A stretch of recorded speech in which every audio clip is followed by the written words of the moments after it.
Hello mga kakwento! Welcome back pong muli sa ating channel.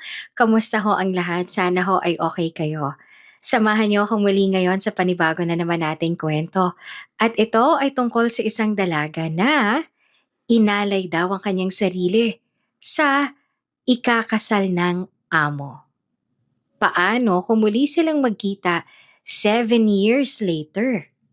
At may anak pa lang? Sinong anak kaya ito? Tara at sabay-sabay nating tuklasin. Pero bago tayo magpatuloy ng ating kwento or magsimula sa ating kwento, nais ko munang i-shoutout ang mga viewers at listeners natin na nag-comment doon sa ating story na in-upload natin yesterday.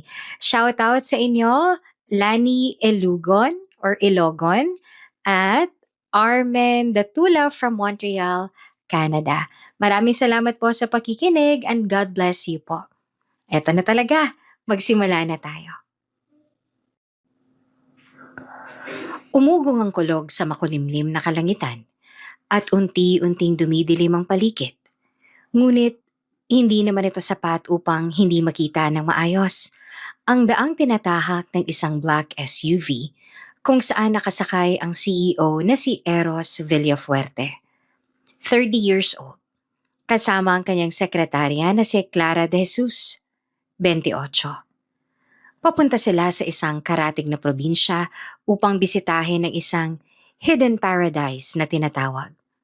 Ito ay pagmamay-ari ng pamilya ni Eros. Balak niya itong tayuan ng 5-star eco resort na sigurado siyang tatangkilikin. Hindi lamang ng mga turista, kundi pati na rin ng mga mayayaman na personalidad. Sir, napanood ko po sa weather forecast na mukhang may paparating na bagyo ngayong araw. Hindi po ba delikado na tumuloy pa tayo? Tanong ni Clara habang nakatanaw sa bintana ng sasakyan at pinagmamasdan ng klima sa labas. Suot niya ang usual white long sleeves blouse at pencil skirt. Nakabun ang itim na buhok at mayroong maniipis na makeup upang magmukhang presentable. Kailangan nating mapuntahan ng site ngayong araw. Magiging busy na ako simula bukas, Clara. And besides, you're really telling me that now that we are almost there? Abala sa pagtitipa sa kanyang cellphone si Eros. Nakasuot siya ng office suit na itim at black-rimmed glasses. Bakit po ba kailangan pa nating bisitahin ng lugar personally, sir? Hindi po ba mas praktikal kung magpapadala ng tayo ng tauhan niyo roon? At magpapalipad na lang ng drone para makita niyo ang kabuuan ng lugar? Mas tipid po yan sa gasolina tsaka it will save you time and effort. Gusto kong makita personally ang layout ng lupain bago simula ng disenyo ng resort na ipapatayo ko. I want to see if it will fit my plan at kung ideal ba ang kabuuan nito para sa naiisip ko. Tumango na lamang si Clara. Bumaba ang tingin niya sa cellphone ni Eros na kanina pa nitong pinipindot simula nang makaalis sila ng syudad. Hindi na rin nagtaka si Clara kung bakit ang taas ng grado ng salamin ng boss niya. Minsan, nais niya itong tanungin kung may muscles na mga daliri nito sa araw-araw na pagtitipa. Minsan ay hindi maiwasan ni Clara na sumilip sa ginagawa ni Eros. Kagaya ngayon. Napansin niya ang isang picture na tinitigan ni Eros kung saan kasama nito ang isang babaeng balingkinitan, maikli ang buhok at nakayakap kay Eros. Ngumiti ng mapakla si Clara. Ang ganda talaga ni Ma'am Pauline. Gaano na kayo katagal, sir? 6 months. May tanong ako, sir. Huwag niyo sanang masamain. Paano niyo po hinahandle ang relasyon yung dalawa? Kayo na rin po ang nakapagbanggit sa akin noon na maraming bagay ang hindi niyo mapagkasunduan dahil madalas ay nagiging selfish si Ma'am Pauline. Kagaya na lang po nung siyang nag-decide na mag-date kayo sa isang seafood restaurant kahit na alam naman niyang allergic po kayo sa seafood. Curious lang ako, sir. Paano niyo siya natatagalan ng ganon? Alam niyo, sir, you deserve better. And you deserve to keep quiet, Clara. It's none of your business how I handle my relationship with her. Mariing pinaglapat ni Clara ang dalawang labi at saka tumango. Nakaramdam siya ng kirot sa dibdib. Ngunit hindi niya iyon pinahalata at binalik na lang ang tingin sa labas. Hindi ko rin alam kung bakit kita hinahangaan. Kahit ang sakit mong magsalita sa akin minsan. Alam mo, bagay nga kayo ni Mampulin. Pareho kayong insensitive at manhid. Bulong ni Clara sa isipan. 5 minuto lang nakalipas ay nakarating na sila sa lugar. Pinaba sila ng driver sa mismong location at saka na umalis ang sasakyan dahil magpapaayos ito sa malapit na talyer. Mapuno sa lugar. Maputik, mahamog, ngunit payapa at tahimik. Kumuha lang sila ng ilang litrato at saka naglibot-libot sa paligid bago sila magdesisyon na pumunta sa rest house na nasa loob din ng site. Bigla kasing umambon at wala silang dalang payong. Ngunit malapit na sila sa rest house nang biglang bumuhos ang malakas na ulan. Sir, baka magkasakit po kayo. Agad na pinandong ni Clara ang dala niyang notebook sa ulo ng boss niya at sabay silang tumakbo papunta sa medyo may kalumaan ng bahay na may isang palapag lamang. Ikaw kasi, alam mo na palang ganitong panahon tapos hindi ka nagdala ng payong natin? Look, I'm so wet. Daing ni Eros nang makarating silang basang-basa sa terrace ng bahay. May dala naman po ako, sir. Naiwan ko lang sa sasakyan. Eh di sana hindi mo kinalimutan kuhanin, di ba? Sorry po. Niyakap ni Clara ang sarili dahil nakaramdam na siya ng lamig. Kinuha ni Eros ang cellphone at saka agad na tinawagan ang driver niya. Hello? Sunduin mo na kami rito sa rest house. Lumalakas ang ulan. Baka ma-stranded pa kami rito. Nako, sir. Tatawagan ko na nga rin po sana kayo. Nagkaroon po ng landslide sa daan papunta riyan. Hindi po makadaan ng mga sasakyan. Nakapark po ako ngayon sa isang kainan. May nakausap po akong isang taga rito at sabi baka bukas pa raw maklear ang kalsada. What? But I want to leave here now. Not later, not tonight, and definitely not tomorrow. Naku, pasensya na, sir. Wala rin ho ako magagawa eh. Liblib po kasi ang daan papunta riyan. Iisa lang po ang ruta na pwede kong daanan. Gumawa ka ng paraan. Hello? Hello? Biglang nawala ng signal at mas lalo lang iyong nagpainit sa ulo ni Eros. Napahilamos siya sa mukha at saka siya umupo sa kahoy na upuan na nasa tabi niya. Sir, ano raw pong sabi? Tanong ni Clara na nanginginig na sa lamig. Baka bukas pa raw tayo masundo. Nagkaroon ng landslide sa daan. Napatingin si Clara sa rest house, sa kanya binuksan ang pinto upang tingnan ang loob. Humarap siya kay Eros. Nakausap ko po ang caretaker nitong rest house, sir. Ang sabi niya nilinisan niya to tsaka naglagay na rin ng mga posible nating kinailanganin kung sakaling magstay tayo rito. Working din naman po ang kuryente tubig dito. Dito na muna po tayo pansamantala. Tumayo si Eros at saka pumasok sa loob ng walang kahit anong sinabi. Sumunod si Clara at saka niya sinarado ang pinto. Pagkapasok nila, ay nagulat naman si Clara. Nang biglang maghubad ng suot nito si Eros. Nanlaki ang mga mata ni Clara nang makita ang matipunong katawan ni Eros. Mukha itong model sa brochure, lalo na at basa rin ang buhok nito. Napansin ni Eros ang pagtitig ni Clara sa kanya. You should remove your clothes too. Baka magkasakit ka. Tumango lamang si Clara at saka naglibot sa rest house upang maghanap ng pwedeng ibalot sa katawan niya. Nakahanap naman siya ng kumot sa bedroom at iyon ang ginamit niyang pantabon pansamantala sa katawan pagkatapos niyang maghubad. Inabot na sila ng gabi sa paghihintay na tumila ang ulan at magkaroon ng signal. Ngunit mas lalo lang lumakas ang bagyo at lumiliit ang tsansa na makakaalis sila sa lugar na iyon. Nagtimpla si Clara ng kape na nasa kusina para sa kanila ni Eros. At saka siya bumalik sa sala at inabot ang isang tasa sa boss niya bago siya naupo sa katabi ni Eros na single sofa. Mukhang kailangan po natin magpalipas ng gabi rito, sir. Kayo na pong matulog sa kama.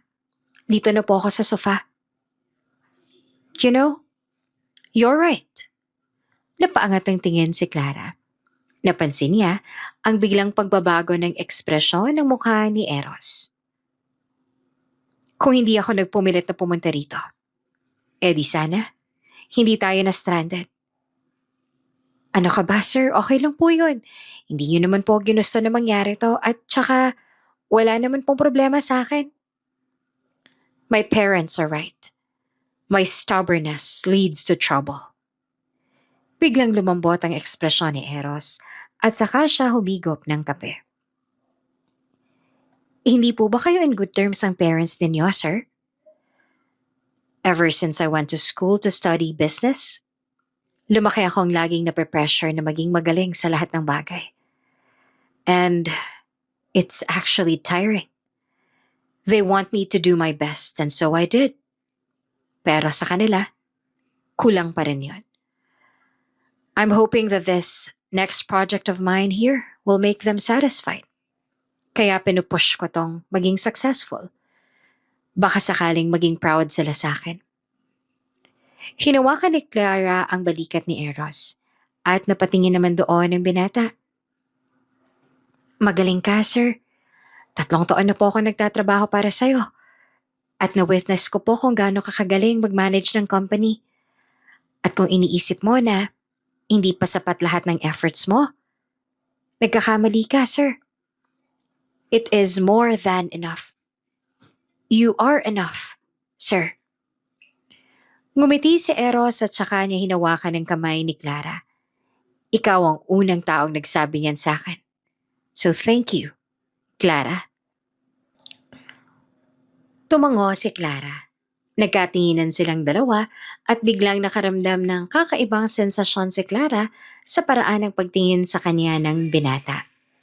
Nabigla naman si Clara nang lumapit sa kanya si Eros upang halikan siya sa labi. Ang isang halik na yon ay nagtuloy-tuloy pa hanggang sa hindi na namalaya ni Clara na tumutugon na rin siya sa mga halik ng boss niya. Nang gabing iyon, pinagsaluhan nila ang isang mainit na sandaling babago ng pareho nilang buhay. Nang tumigil ang bagyo, dumating ang driver ni Eros at bumalik na sila sa syudad. Wala silang naging imika ni Clara. Hindi na nga nila muling pinag-usapan ang nangyari noong gabing yon. Kinabukasan, sa loob ng banyo ng opisina ay hindi lamang 5 beses na inayos ni Clara ang suot na blouse at ayos ng kanyang buhok. Maganda na ba ako? Nako, mamaya-maya lang ay andyan na si sir. Wika ni Clara habang nakatingin sa suot na watch. Tumingin si Clara sa salamin at saka siya huminga ng malalim. Kumalma ka lang, Clara, okay? Be professional. Ngayong araw, trabaho muna. Huminga pa muna siya ng malalim bago lumabas ng banyo. Bumili siya ng kape sa malapit na coffee shop at saka tahimik na naghintay sa lobby ng building. Ngumiti ng malawak si Clara nang makita ang sasakyan ni Eros at saka ito bumaba ng sasakyan. Naglakad ito papasok ng pinto with his usual serious face and black suit. Good morning, sir. Here's your What are my meetings for today? Putol ni Eros sa pagsasalita ni Clara bago kunin ang kape at magpatuloy sa paglalakad. Nagulat naman si Clara sa naging response sa kanya ng boss, ngunit agad din naman siyang sumunod kay Eros habang naglalakad ito. May meeting po kayo with the board at 11 a.m. and then in the afternoon naman po, may meeting kayo with the new investor, Mr. Lim. Inunahan ni Clara si Eros sa paglalakad upang pindutin ang button ng elevator. Nang bumukas ang pinto, ay pinauna niya si Eros at saka siya sumunod. Habang nasa loob ay tahimik lang silang pareho.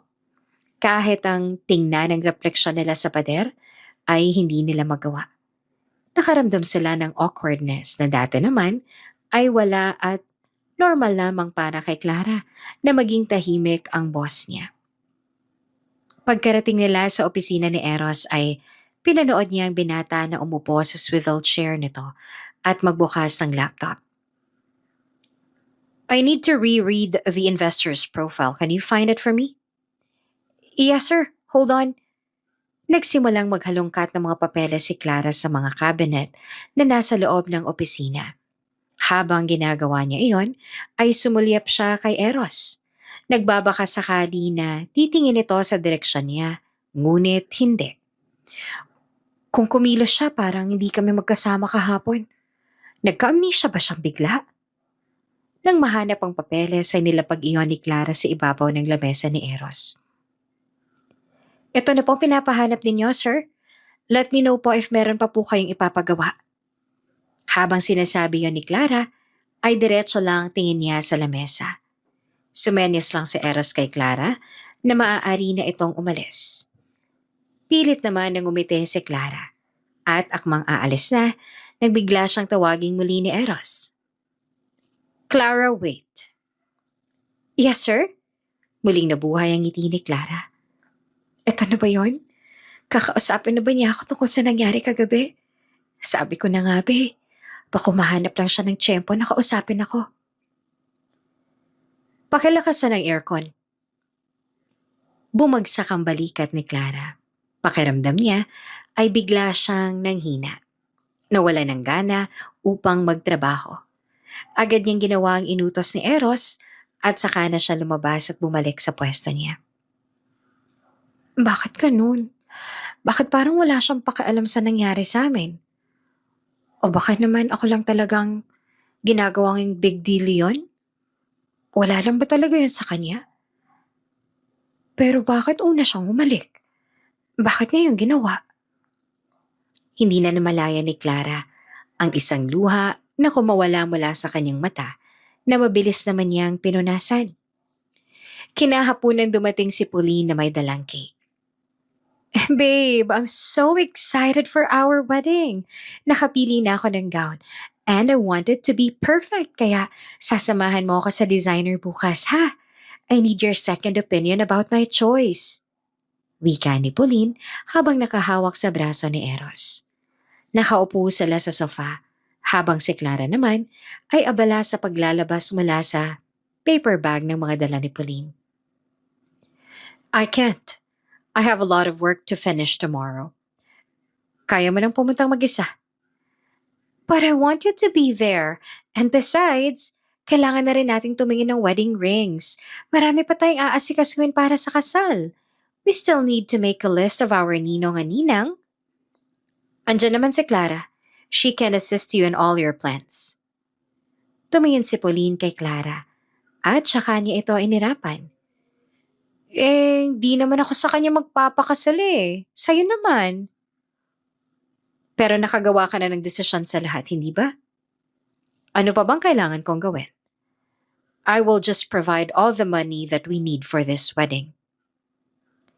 Nilagyan ni Clara ng 2 platito ang lamesa at saka niya nilagyan ng isang hati ng cake ang platito ni Eros.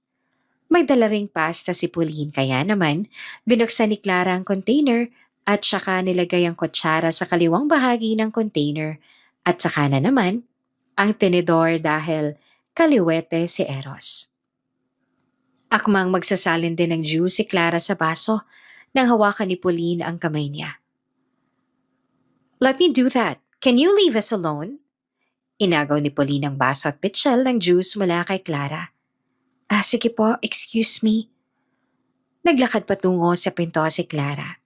Ngunit bago siya lumabas, ay lumingon pa siyang muli sa direksyon ni na Eros at Pauline. Nakita niyang sinusubuan ni Pauline ang cake si Eros. Bakit nga ba hindi ko naisip na extra lang ako sa kwento nilang dalawa? Nakaramdam ng kakaibang kirot sa dibdib si Clara. Minabuti na lang niyang umalis at isubsob ang sarili sa trabaho. Iyan lang ang alam niyang paraan upang kahit papaano ay makalimutan niya ang sakit na nararamdaman niya. Inutusan ni Eros si Clara na mag-print ng mga papeles.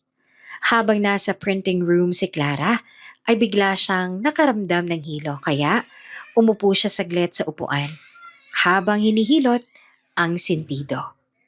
Agad siyang napansin ni Bella, ang katrabaho niya, nang pumasok ito sa silid.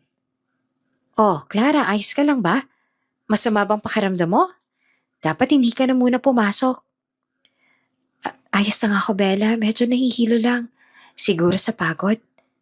Nako, si Sir naman kasi ang dami-daming inuutos sa'yo. Nabalitaan ko na ikaw rin ang pinag-aasikaso ni Sir sa kasal nila ni Ma'am Pauline. Dapat siyang gumagawa ng lahat ng yun dahil siyang groom.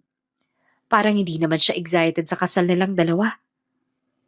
Okay lang naman sa akin, tsaka minsan dinadagdagan naman din ni Sir ang sahod ko kapag may extra work siyang binibigay.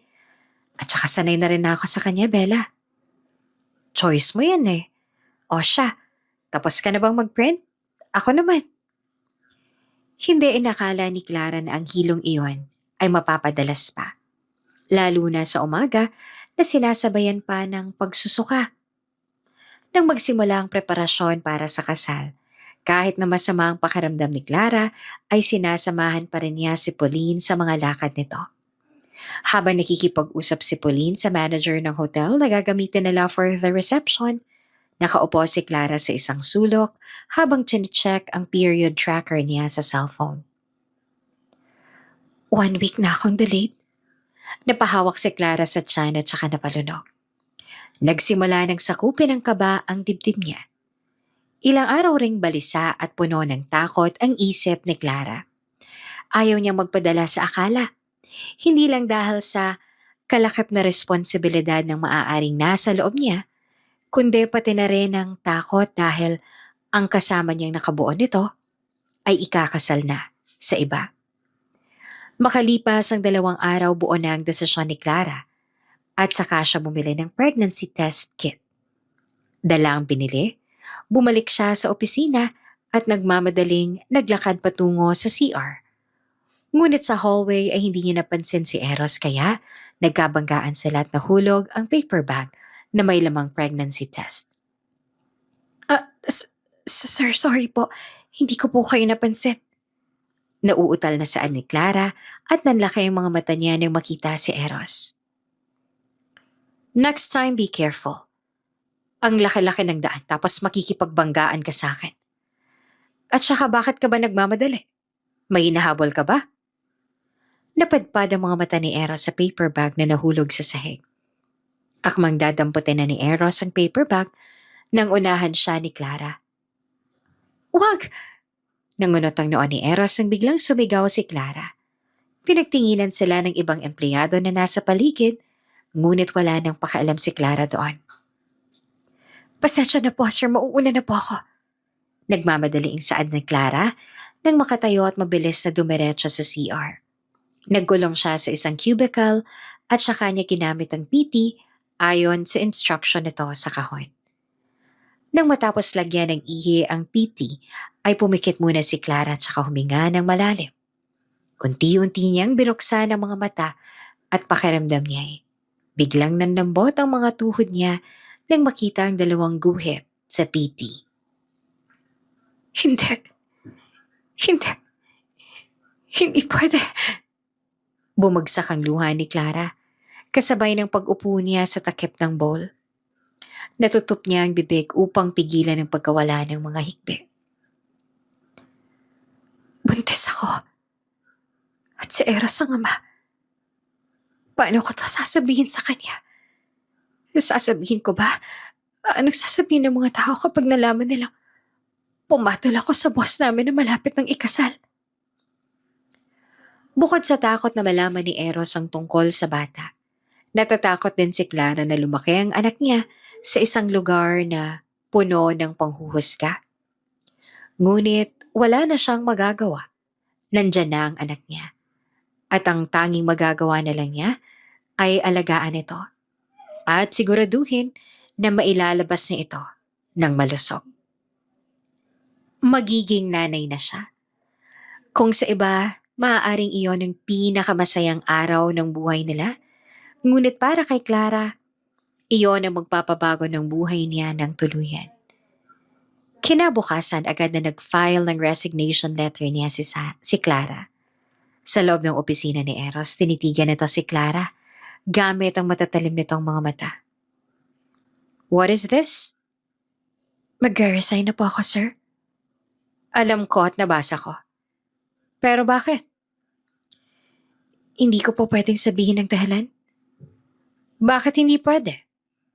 You've been working for me for years, Clara. Wala akong maisip na dahilan para bigla ka na lang mag-resign. Mataas naman ang pasahod ko sa'yo, hindi ba? Hindi po dahil sa sahod ang dahilan, sir. Ang totoo nga po niyan, dahil sa trabaho ko, Toy, nakaipon ako ng malaki. Nakapagpundar ako ng kahit konti. At nabibili ko na rin ang mga pangangailangan at gusto ko. Kung iniisip niyo naman po na dahil sa inyo, hindi po. Maayos po kayong boss at malaki po ang pasasalamat ko sa inyo dahil marami ho akong natutunan. Biglang hinawakan ni Eros ang kamay ni Clara na nasa ibabaw ng lamesa. Nagulat si Clara. Napatingin siya sa binata. Ang matalim nitong tingin ay biglang naging kalmado. Clara, please, can you just stay? Sumiba lang saya sa dibdib ni Clara, ngunit bigla rin niyong nawala dahil sa sumunod na sinabi ni Eros. Don't leave until the wedding is over. I badly need your help with the preparation. Agad na hinila pabalik ni Clara ang kamay mula kay Eros at saka siya umiwas ng tingin. Tell me, what do you want? Bonus money? Fine, I'll give it to you. And when you leave, I'll pay you triple if you help me find a new secretary. Lumunok muna si Clara bago magsalita upang maiwasan ng maiyak dahil kanina pa niyang nararamdaman ang pag-iinit ng kanyang mga mata. Sorry sir, pero buo na po ang desisyon ko na aalis na po ako ngayong linggo. At wala na pong makakapagbago nun. Aayusin ko na po ang mga gamit ko at saka tatapusin ko na rin po ngayong araw ang lahat ng mga pending kong trabaho para po hindi na po kayo mahirapan. Mauna na po ako. Tumayo si Clara at agad na tinalikuran ng binata. Sa kanya lang napakawala ng mga luha mula sa kanyang mga mata. Can you at least tell me why you want to leave, Clara? Huwag kang lilingon. Huwag kang sasagot. Hindi niya pwedeng malaman na buntis ka. Umiling si Clara at saka siya lumabas ng opisina ni Eros. Nang makauwi siya sa apartment niya ay nag-empake na si Clara ng mga gamit. Dapat ay next week pa ang alis niya, ngunit naisip niya na hindi niya na kayang tumagal. Lalo na't alam niyang nasa iisang lugar lang sila ni Eros. Tiningnan niya muna sa huling pagkakataon ng kabuuan ng apartment na tinirahan niya sa loob ng 5 taon. Hinaplos niya ang pader bago siyang ngumiti at saka lumabas. Clara anak? Napalingon si Clara kay Imelda na bigla naman na lumabas mula sa bahay nito na nasa tabi lang ng apartment ni Clara. Si Imelda ang landlord ng apartment at tinuturing na rin siya nitong parang tunay na anak. Aling Imelda, ito na pong huli kong bayad sa inyo. Dinagdagan ko na po yan bilang pasasalamat na rin sa lahat po ng tulong na nagawa ninyo para sa akin. Inabot ni Clara ang isang white envelope kay Imelda. Bakit naman bigla ka na lang aalis, Clara? Saan ka pupunta? Ang totoo po niyan, hindi ko po alam. Pero siguro po sa lugar na malayo mula rito. Pero huwag po kayo mag-aalala. Baka naman makakabisita rin po ako rito sa inyo minsan. Clara anak, mag-iingat ka ha. Hindi na kita mabibigyan pa ng ulam kapag umuwi kang pagod galing sa trabaho. Hindi na rin kita makakamusta kapag may sakit ka. Alagaan mo na lang ang sarili mo anak. Bigla namang naiyak ang matanda habang hawak ang mukha ni Clara. Hindi rin napigilan ni Clara ang maging emosyonal. Niyakap niya si Imelda habang tumatango sa mga sinasabi nito. Opo, Nay. Kaya ko na po ang sarili ko. Salamat po sa lahat ng tulong ninyo sa akin. Hindi ko po kayo malilimutan. Nang makapagpaalam sa landlord ay dumiretso na si Clara sa sakayan ng bus. Hindi niya alam kung paano siya magsisimulang muli. At pinagdarasal na lang niya na sana sa malayong probinsya na pupuntahan niya, mahanap niya ang katahimikan kasama ang dinadala niya ngayon. Makalipas ang 7 taon, lumaki ang anak ni Clara na malusog, mapagmahal, at magalang. Gabi anak, bilisan mo riyan at baka mahuli ka pa sa eskwelahan. Sigaw ni Clara mula sa kusina habang naghahanda ng baon ng anak. Kasabay nito ay pinaplansya na rin niya ang uniformeng susuotin ni Gabi. Opo mama, tapos na po. Lumabas mula sa banyo si Gabi. Agad na lumapit sa ina. Nako, ikaw talagang bata ka. Basang-basa ka pa. Hindi ka malang magpunas bago ka lumabas ng banyo. Agad na pinunasan ni Clara ang anak at saka ito tinulungan na magsuot ng uniform. Habang binibihisan ni Clara ang anak, ay hindi niya maiwasang mapatingin sa mga mata ni Gabi. Nakuha iyon ni Gabi sa kanyang ama. Mama, ayoko pong pumasok. Naku anak, hindi pwede. Ano ka ba? Maswerte ka nga dahil nakakapag-aral ka. Yung iba, walang pera para mag-aral at lumalaking tambay. Bata ka pa, ayaw mo na agad mag-aral? Hindi naman po sa ganon, ma. Gusto po kitang tulungan sa pagtitinda ng gulay. Sumasakit na po ang paa niyo sa paglalako eh. Nako, kunwari ka pa. Alam mo, kahit mapudpud pang tsinelas ko, magkakalyo man ang paa ko, at mangitim na parang uling sa pagtitinda ng gulay, okay lang. Basta makatapos ka ng pag-aaral mo at patupad mo ang pangarap mo. Walang hindi kakayanan si mama para sa'yo anak. Tandaan mo yan. Oh, malapit ng exam nyo. Nakapag-review ka na ba? Si mama walang bilib sa akin. Promise ko po sa inyo, pasado ako sa lahat ng subject sa exam. Sige. Kapag may perfect score ka, ibibili kita ng bagong sapatos. Yay! Sige po. Sabihin niyo yan, ma. Nang mabihisan ni Clara ang anak, ay kinuha niya na ang bag nito habang si Gabi ay tinulungan ni si Clara na magdala ng mga nakabasket na bilaon nitong mga fresh na gulay galing sa gulayan nila sa bakuran. Sa loob ng 7 taon, iyon ay naging hanap buhay ni Clara. May nakilala siyang isang mabait na matandang babae at pinatuloy siya nito sa isang bahay kubo. Ngunit namatay ang matanda dahil sa sakit sa puso na dahilan upang maiwan kay Clara ang bahay nito na kasalukuyan nilang tinitirhan. Magandang umaga, Clara. Anong tinda mo ngayon? Tanong nagsuki ni Clara na si Manang Tess nang makasalubong niya ito. May kalabasa po ako ngayon tsaka mga talong at okra. Bili ka na, te. Sige nga at nang mailaho ko sa pakbet na lulutuin ko mamaya. Agad namang pinagbentahan ni Clara ang babae. Inabot ni Tess ang pera kay Gabi. Suklian mo nga si Aling Tess, anak. 100 ang pera niya. Tapos ang binili niya, 35 pesos ang halaga. Di ang sukli po niya ay 65. Heto po. Agad naman na sinuklaan ni Gabi si Tess. Salamat. Ang swerte mo talaga sa anak mo, Clara. Bukod sa napakagwapong bata, abay napakatalino pa. Manang-mana sa'yo. Salamat po. Sige po, bukas ulit, Aling Tess. Nagpatuloy pa sila sa paglalakad. At mas marami pang bumili ng mga paninda ni Clara. Hanggang sa makarating sila sa paaralan ni Gabi. Nang maihatid ang bata ay nagpatuloy na sa paglalako si Clara. Hanggang sa mapadaan siya sa karinderya ng regular niyang customer. Bridget, may dala akong mga gulay. Bumili ka na at mauubos na to. Lumabas mula sa kusina ang isang babaeng nakasuot ng apron. Nakabun ang buhok at putok ang blush on. Clara, ang aga mo naman. Tamang-tama at nagluluto na ako. Papakiwin ko na lahat ng tinda mo. Talaga? Nako, salamat talaga. Kaya paborito katang customer eh. Agad na binalot ni Clara ang lahat ng gulay na natira sa dalang basket at belao. At saka yon binigay kay Bridget na agad namang nag-abot ng bayan. Napatingin si Clara sa radyo ng karinderya nang biglang may pumasok na balita.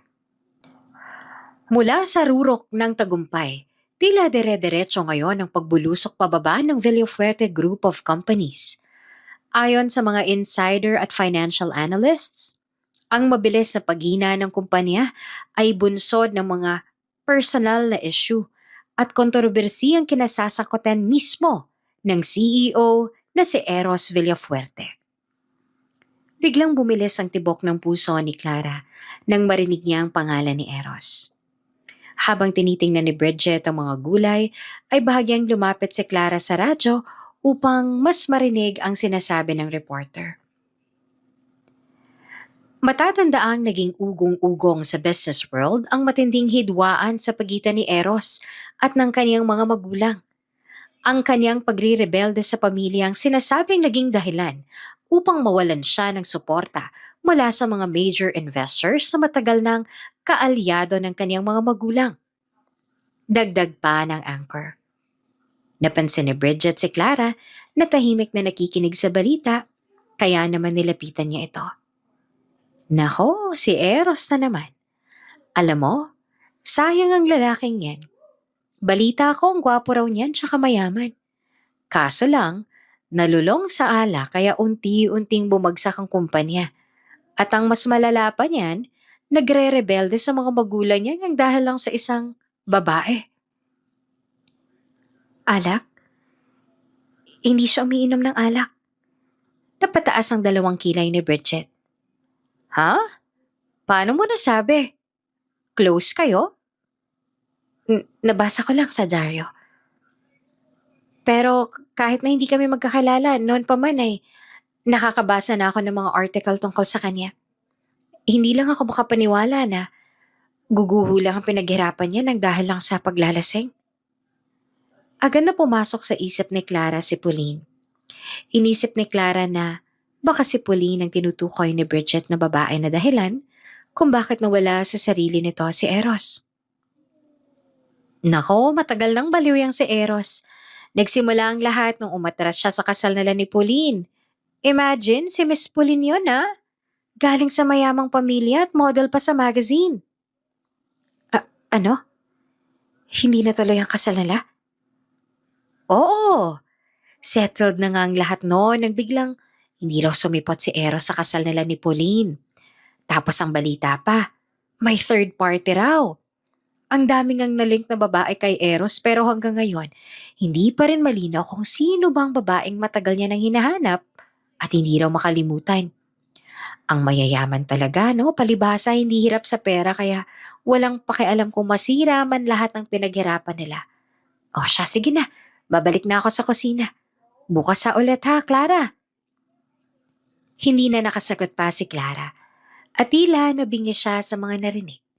Napahawak siya sa lamesa habang pinipilit intindihin lahat ng mga nalalaman niya. Ako bang hinahanap niya? Nalaman niya bang may anak kaming dalawa?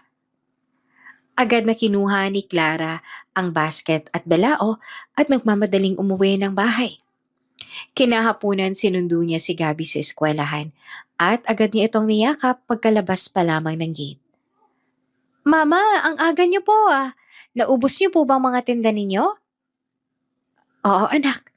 Bahagya namang umupo si Clara upang mapantayan ng anak. Hinawakan niya ang mukha ni Gabby at mapait siyang ngumiti. Napagod ka ba? Hindi naman po, Mama. Okay ka lang ba, Mama? Bakit ka umiiyak? Umiiyak? Hindi ako umiiyak. Agad na pinunasan ni Clara ang luha at saka ngumiti bago niya niyakap muli si Gabby. Mahal na mahal kita, Gabby. Huwag mong iiwan si Mama, ha? Pinunasan ni Clara ang mga luhang kumakawala sa mga mata niya at mas lalo pang hinigpitan ng yakap kay Gabby. Mahal na mahal din po kita, Mama. Isang linggo ang nakalipas matapos malaman ni Clara ang balita. Natakot siya na baka hinahanap siya ni Eros dahil nalaman nitong may anak silang dalawa. Natatakot siya na baka kuhanin nito si Gabby mula sa kanya. Isang araw, biglang may dumating na luxury SUV malapit sa bahay ni na Clara. Lumabas si Clara upang tingnan ang pinagkakaguluhan ng mga kapitbahay niya. Aling Tess, anong meron? Tanong ni Clara habang tumitingkayad upang masilip ang pinagkukumpulan ng mga tao. May dumating na mamahaling sasakyan eh. Ang balita ko, may itatayong bagong project dyan sa bakanting lote malapit sa inyo. Baka yan yung magmamanage ng project.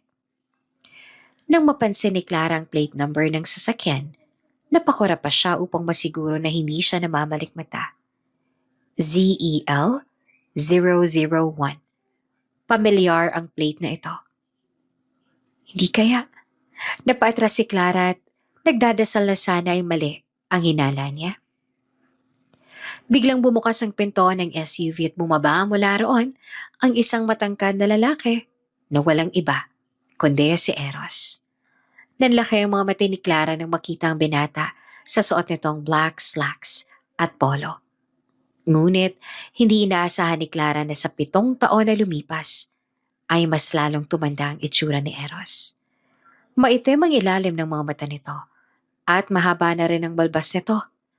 Maging ang buhok na parang hindi na rin ito nasusaklayan ng ayos.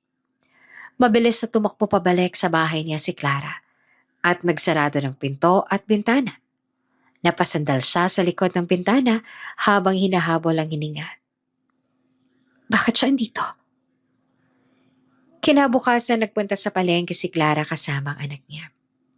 Simula nang makita ni Clara si Eros kahapon, ay naging balisa na si Clara at madalas ay napapatingin sa paligid sa takot na baka makita siya ni Eros at ang anak nilang dalawa. Mama, sino pong tumating kahapon na nakasakay sa magarang sasakyan? Tanong ni Gabi habang naglalakad silang mag-ina palabas ng palengke. Wala anak. Hindi ko kilala eh. Dayo yata galing siya, Dad. Napatingin si Clara sa nagtitinda ng isda na nadaanan nila. Ate, 1 kilo nga po nitong bangus ninyo. Saad ni Clara sa tindera. Mama, mabait po bang papa ko? Natigilan si Clara sa pagkuha ng pera mula sa pitaka niya at napatingin siya sa anak, na nakatingala naman sa kanya. Bakit mo naman yan natanong, anak? Oo naman, mabait ang papa mo. Kaya ko nga siya nagustuhan eh. Ngumiti ng pilit si Clara. Kamukha ko po ba siya? Oo naman, kasing gwapo mo siya. Sayang at wala na si Papa. Di sana po kasama natin siyang mamalengke at tinutulungan kanyang magdala ng mga pinamili mo. Mama, namimiss niyo po ba siya? Oo naman anak. Miss na miss. Muling bumalik sa alaala ni Clara ang mukha ni Eros nang makita niya ito kahapon. Mukha itong pagod na pagod at ang mga mata nito ay mas lalong nawala ng buhay sa loob ng 7 taon. Ginulo ni Clara ang buhok ni Gabi bago bayaran ng binili. Nagpatuloy na sila sa paglalakad, ngunit bigla namang nabutas ang plastic na dala ni Clara at nahulog ang mga pinamili nilang manok at isda. Ay, ano ba yan? Sabi ko sa tindera kanina, doblehin ang plastic eh. Agad namang dinampot ni Clara ang mga nahulog at tinulungan naman siya ng anak. At habang ginagawa niya yon, napalingon siya sa kaliwa at naistatwa nang makita niya si Eros na may kausap ng mga tendera sa palengke. Nakasuot ito ng puting t-shirt, maong shorts at tsinelas. Nang mapalingon si Eros sa direksyon ni Clara, ay pareho silang napatitig sa mata ng isa't isa at kapwa nagulat. Bumilis ang pagtibok ng puso ni Clara na animoy, tumakbo siya ng 1 kilometro. Mula sa mga mata ni Eros, 2 lang ang nakita ni Clara. Ang bakas ng lungkot at sakit. Bakit kahit anong pilit kong lumayo at umiwas sa kanya, patuloy pa rin kaming pinagtatagpo? Sa pagkatulala ni Clara, hindi niya namalaya na nakalapit na pala sa pwesto nila si Eros. Nilahad ni Eros ang kamay ni Clara. Tinanggap ni Clara ang kamay nito at nang makatayo, ay agad siyang lumayo at hinila si Gabi papunta sa likod niya. Clara, I didn't know you were here. It's nice to see you again. Ngumiti si Eros at sapat na yon para mas lalong magwala ang kung ano man ang nasa dibdib ni Clara. Masaya rin ako makita ka. Anong ginagawa mo rito? May bago kasi kaming project na itatayo sana sa bakanting lote na nabili namin sa lugar na to. Kararating ko lang kahapon. Napatingin si Eros kay Gabi na tahimik lang na nakikinig sa kanila. Humigpit ang kapit ni Clara sa anak. Pamangkin mo? Tanong ni Eros sa tinuro ang bata. Akmang magsasalita na si Clara nang unahan siya ni Gabi. Mama ko po siya. Ako po si Gabi, sir. Nawala ang ngiti sa mukha ni Eros nang marinig ang sinabi ng bata. Lumipat ang tingin niya kay Clara na halos mamutla na sa kinatatayuan nito ngayon. Anak ko siya sa dati kong nobyo na namatay dahil sa aksidente. Oh, really? Condolence. Okay lang. Matagal na rin naman yan. Grabe, wala na akong balita sa'yo simula nang mag-resign ka. So you're a mom now? Oo. Ikaw ba? May asawa ka na ba? Wala. Still single. Masyadong busy sa work para sa mga ganyang bagay. Anyway, about what happened 7 years ago? Mauna na kami. Nice to see you again, Eros. Tara na anak. Agad na hinila ni Clara ang anak paalis at nagmamadaling naglakad. Clara, sandali! Akmang hahabulin ni Eros ang mag-ina nang biglang may dumaang may kareton ng gulay kaya hinintay muna niya itong makalampas bago sundan ng mag-ina. Mama, bakit po tayo nagmamadali? Napapalingon pa si Gabi kay Eros habang tumatakbo siya kasabay ang ina. Huwag nang maraming tanong anak, bilisan mo na lang. Pumara si Clara ng tricycle na agad namang tumigil sa tapat nila. At sinakay niya muna si Gabi bago pumasok sa loob. Clara, let's talk first! Sigaw ni Eros mula sa malayo. Nakita ni Clara kung paanong tumakbo si Eros upang habulin sana sila. Ngunit, mabuti na lang umandar din agad ang tricycle. Sumakay si Eros ng SUV na nakaparada. Sa tabi ng kalsada at agad na sinundan ng sinakyan ni Clara. Nang makarating sina Clara sa bahay ay binayaran niya ang driver. Nang makapasok sila sa loob ng bahay ay dumiretso si Clara sa kusina at sunod-sunod na napahinga. Hindi niya alam na may anak kaming dalawa. Bulong ni Clara at agad na nakahinga ng maluwag. Mama, andito si Sir Pogi. Nanlaki ang mata ni Clara nang marinig ang anak mula sa sala. Paglabas niya ng kusina ay nakita niya si Eros na nakatayo sa pinto ng bahay habang nakatingin sa kanya. Can we talk, Clara? Please? Kahit saglit lang. Tumingin si Clara kay Gabi. Anak, punta ka muna kina Aling Tas. Maglaro muna kayo ni Kobe. Tatawagin na lang kita kapag kakain na. Sige po. Sumunod naman si Gabi at iniwan niya ang dalawa roon. Maupo ka. Anyaya ni Clara sa binata at nauna siyang umupo sa kahoy na lang sofa. Ano bang gusto mong pag-usapan? Nothing much. Gusto ko lang malaman kung anong nangyari sa'yo after you left. Hanggang ngayon, hindi ko pa rin alam ang dahilan mo. But as I can see, I think I already knew. You want to settle down. Ganun na nga. Tumatanda na tayo, Eros.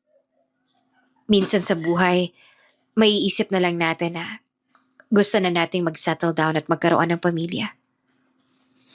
Balita ko, hindi natuloy ang kasal ninyo ni Pauline.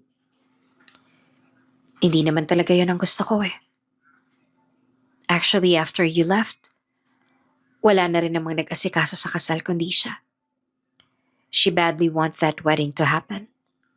Pero alam ko naman sa sarili ko na hindi ko gustong magpakasal. And I regret that I realized it late. And what happened to us at the rest house? I can't forget that night. And that's when I realized that I'm into you. Hindi naman nagsasalita si Clara at tahimik lang na naririnig. I tried to look for you. Hinanap kita sa lahat ng lugar na pwede kitang makita. Pero wala eh. No one can ever replace you, Clara. Simula na mag-resign ka sa opisina na wala na ako ng gana na magtrabaho at napadalas ako sa bar. My whole life is messed now because of my own negligence. Bakit mo ko hinanap? I want to fix everything. Hindi ko rin alam pero ever since you left, a part of myself left too. I miss you, Clara. Umiwas ang tingin si Clara. Hindi niya alam ang isasagot. Kamusta naman ang buhay mo rito? Sapat bang kinikita mo para sa inyo ng anak mo? I think it's hard to raise a kid without someone you can lean on. Pagbabago ni Eros ang usapan. Oo, mahirap. Minsan kinakapos pero kaya naman. At saka wala man ang ama niya. Hindi naman ako nagkulang sa pagmamahal na binibigay ko sa kanya. You can come back, Clara, if you want.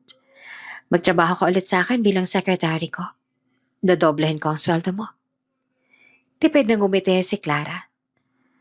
Sorry, Eros. Pero hindi ko ipagpapalit ang buhay ko rito para magtrabaho ulit sa syudad. Sabihin na natin minsan na kinakapos pero kahit na ganon, tahimik ang buhay namin dito ng anak ko. At masaya kami. Clara, hindi habang buhay bata si Gabby. Tutungtong siya ng high school at college. Malaking gastos yon. Maaari ngayon ay nakakaya mo pang suportahan ng pag-aaral niya. Pero paano sa mga susunod na taon? Ayaw mo bang maibigay kay Gabby yung mga bagay na gusto niya? Magandang bahay, mga bagong damit, sapatos, masasarap na pagkain, at magandang eskwelahan.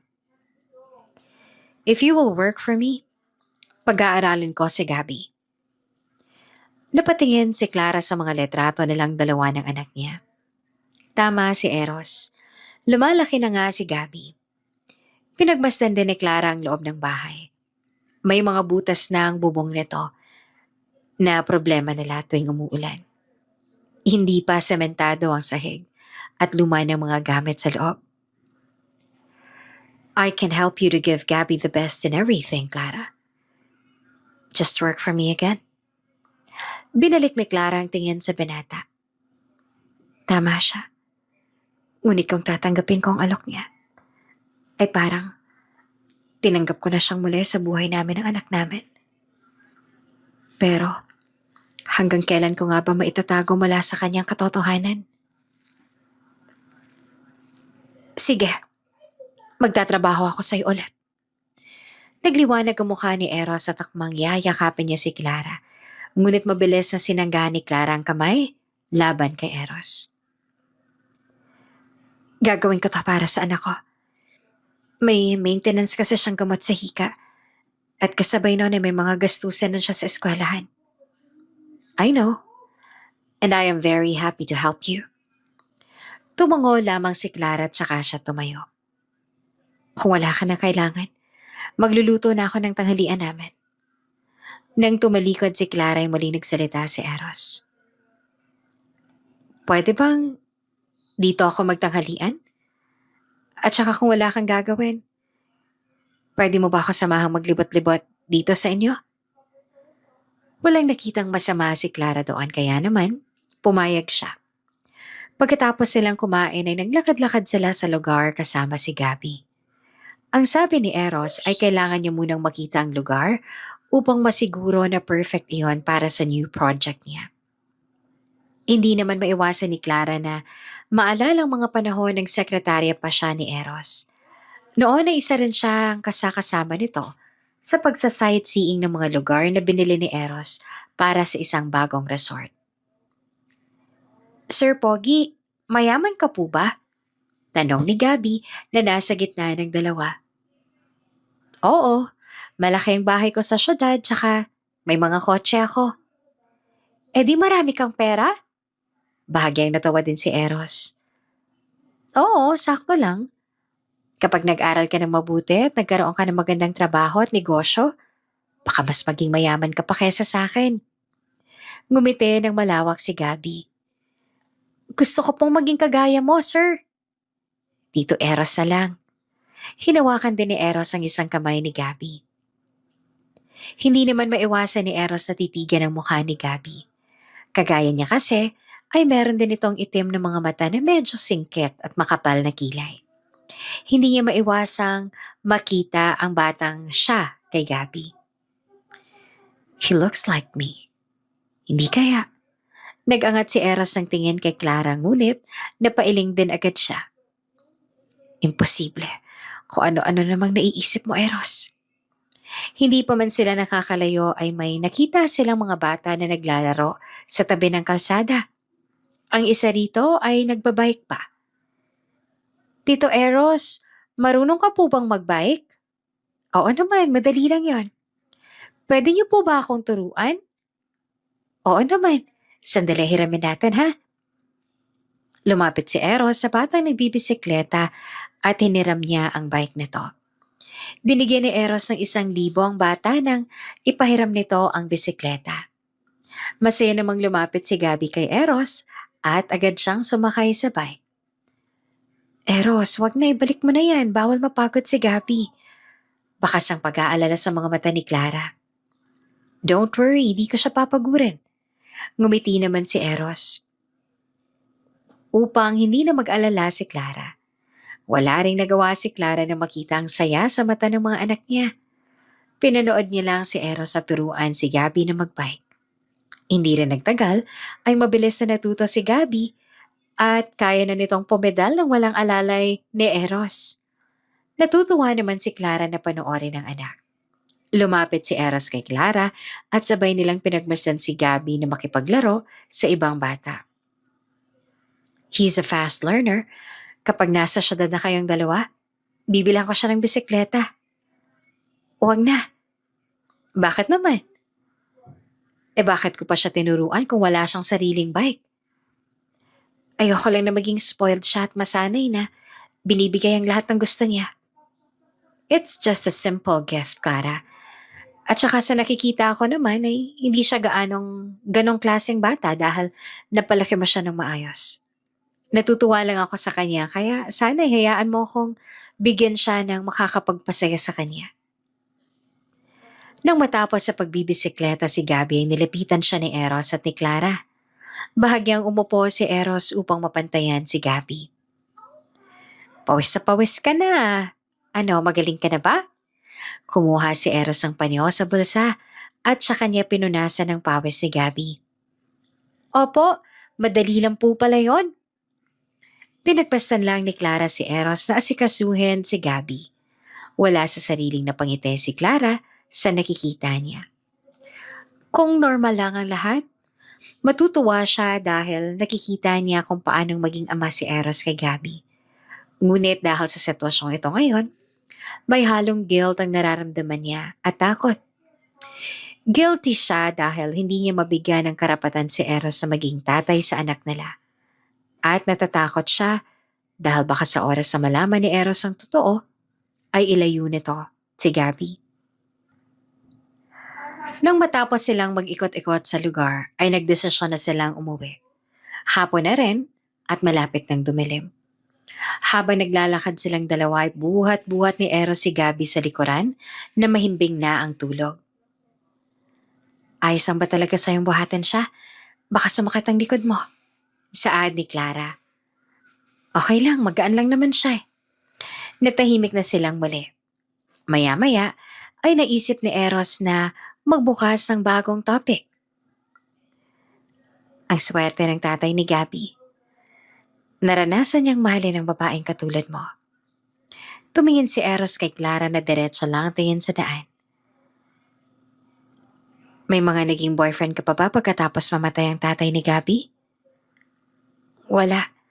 Mas nag-focus ako sa anak ko. At saka, hanggat kasama ko naman si Gabby, wala na akong ibang mahihiling pa. I hope one day, you open your heart again to love somebody.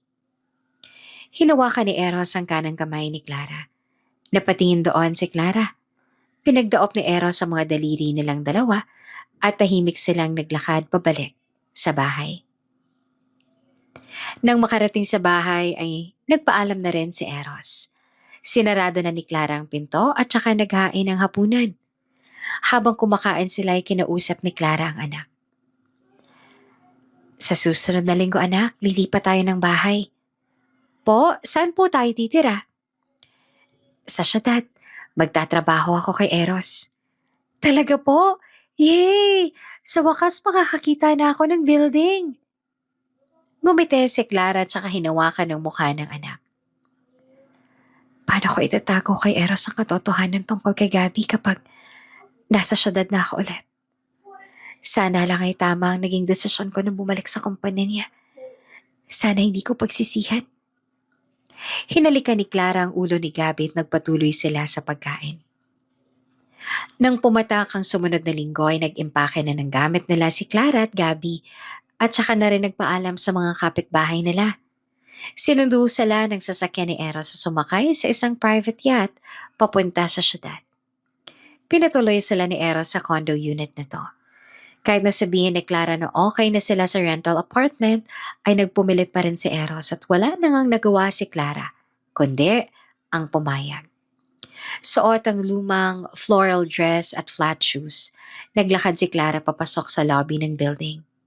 Hindi pa kasi siya nakakabili ng mga bagong damit kaya iyon na muna ang sinuot niya. Habang nililibot niya ang tingin ng paligid, napansin niya ang malaking pagbabago ng lugar. Mas naging moderno ang mga disenyo sa loob at karamihan sa mga nakikita niyang empleyado ay mga bago na. Clara? Ikaw ba yan? Napalingon si Clara sa bigla na lang tumawag sa kanya. At nanlaki ang mga mata niya nang makita si Bella. Kung noon ay napaka-sexy ni Bella at isa sa mga pinakamaganda sa opisina nila, ngayon ay kapansin-pansin na ang nakaumbok nitong tiyan at bahagya rin nitong tumaba. Bella, long time no see. Lumapit si Clara at saka niya ito bineso. After all these years, ngayon lang ulit kita nakita. Hindi na kita makontak. Sayang at pinadalhan pa naman kita ng wedding invitation ko 2 years ago. Kinasal ka na? Pasensya na. Nagpalit kasi ako ng number tsaka dinilit ko na rin ang Gmail account na ginagamit ko noon dahil nakalink yan dito sa company. Pero kahit late na, congratulations. Ilang buwan na yan? Kabuwanan ko na next month. Magpa-file na nga ako ngayong araw ng maternity leave kasi medyo nahihirapan na akong gumalaw. Bakit ka pala naparito? Alam na ba ni Sir Eros na nandito ka? Mahabang kwento, Bella. Dito na ulit ako magtatrabaho.